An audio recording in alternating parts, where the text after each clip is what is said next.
Every day, thousands of airplanes defy gravity and sail through the skies. But have you ever stopped to wonder how? How can something that weighs hundreds of tons just lift off and fly?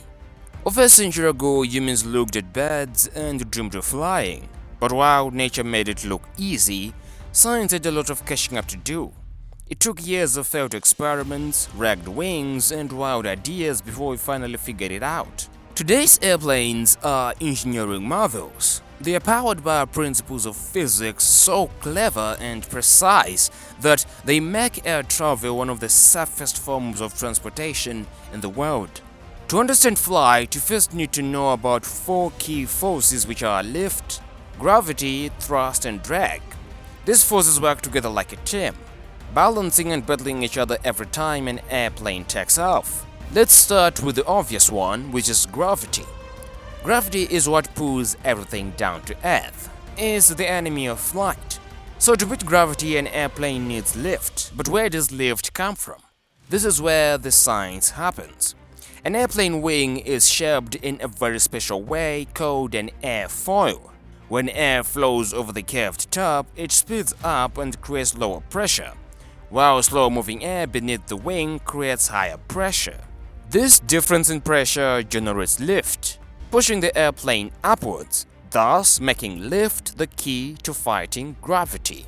But lift alone isn't enough.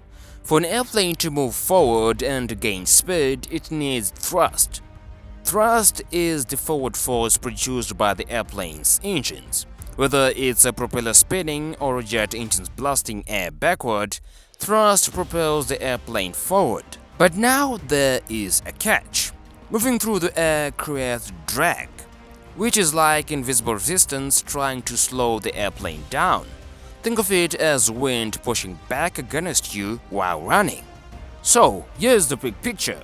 Thrust pushes the plane forward, while drag tries to pull it back. Lift pulls it up, gravity pulls it down.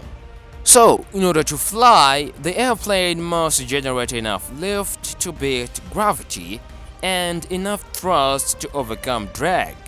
Now let's take a closer look at the team players, which are the engines and the wings. Jet engines are masterpieces of engineering. Here's how they work. They suck in air and then compress it. After compressing it, they mix it with fuel and then ignite it. The result? A powerful blast of hot gases shooting out the back, pushing the airplane forward. Meanwhile, the wings do their magic. They are carefully angled during takeoff to maximize lift, tilting upward like a scoop to push air down and lift the airplane up. Ever noticed wings flexing mid-flight? That's because they are strong yet flexible. They are designed to handle pressure while generating lift. Next time someone asks you how airplanes stay in the sky, you have the perfect answer.